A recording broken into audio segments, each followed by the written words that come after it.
অভিবাসন বিষয়ক সংস্থা আইসিইর গুলিতে নারীর মৃত্যুর ঘটনায় তোলপাড় চলছে যুক্তরাষ্ট্রে। রোববার বিক্ষোভ হয়েছে দেশটির 10টিরও বেশি অঙ্গরাজ্যে। প্রতিবাদ স্লোগানে নিহত কবি রেনি গুডকে স্মরণ করেন বিক্ষোভকারীরা। শ্রদ্ধা জানানো হয় বিভিন্ন অস্থায়ী স্মৃতিসৌধে। এ সময় রাজ্যগুলো থেকে আইসিই এজেন্ট অপসারণের দাবি তোলেন আন্দোলনকারীরা। রোববার রেনি গুডের স্মরণে মিনিয়াপোলিসে এভাবেই সমাবেশে জড়ো হন স্থানীয় বাসিন্দারা। সপ্তাহের শুরুতে আইসিই এজেন্টের গুলিতে এখানে প্রাণ হারান তিনি। যে আবাসিক এলাকায় রেনি গুড নিহত হন সেখানে স্থাপন করা হয় অস্থায়ী স্মৃতিসৌধ। ফুল, মোমবাতি আর প্লাকার্ড নিয়ে শ্রদ্ধা জানাতে উপস্থিত হয় কমিউনিটির সদস্যরা। ইমিগ্রেশন অ্যান্ড কাস্টমস এনফোর্সমেন্ট এজেন্টের গুলিতে এই নারীর মৃত্যুর ঘটনায় বিক্ষোভ ছড়িয়ে পড়েছে যুক্তরাষ্ট্র জুড়ে। ফেডারেল অভিবাসন কর্তৃপক্ষকে অপসারণ এবং নিহত রেনি গুডের জন্য ন্যায় বিচার নিশ্চিতের দাবিতে আন্দোলন করছে বিক্ষুব্ধ জনগণ।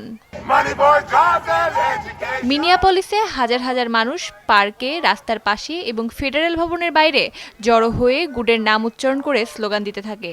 ব্যানার, প্ল্যাকার্ড, পোস্টার হাতে মিছিল বের হয় বহু জায়গায়। একই রকম বিক্ষোভ দেখা গেছে Los Angeles, New York, Washington, El Paso এবং বস্টন সহ যুক্তরাষ্ট্রের বিভিন্ন স্থানে। ট্রাম্প ক্ষমতা আসার পর থেকে গত এক বছরে এমন অনেক ঘটনা ঘটেছে। পরিস্থিতি খারাপ থেকে আরও খারাপ হচ্ছে। রেনি গুডের সাথে যা ঘটেছে তা কোনোভাবেই মেনে নেওয়া যায় না। আমি ভিডিওটি অনেকভাবে দেখেছি এবং প্রতিবারই শিউরে উঠেছি। সে একজন আমেরিকান নাগরিক। আইসের কোনো ক্ষমতা নেই আমেরিকার নাগরিককে আটক করার। মিনেসোটার কর্মকর্তারা গুলিবর্ষণের ঘটনাকে অযৌক্তিক বলে অভিহিত করলেও ট্রাম্প প্রশাসনের দাবি আত্মরক্ষার্থে গুলি চালিয়েছিলেন আইসিই এজেন্ট।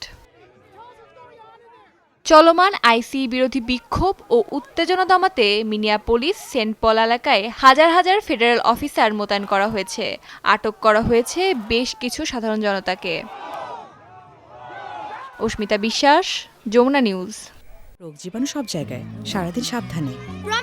বাচ্চারা সারাদিন প্রমিস রাখবে? অসম্ভব। এজন্যই ডেটলের নতুন প্রমিস জীবাণুর বিরুদ্ধে 12 ঘন্টার সুরক্ষা বলয়। ডেটল।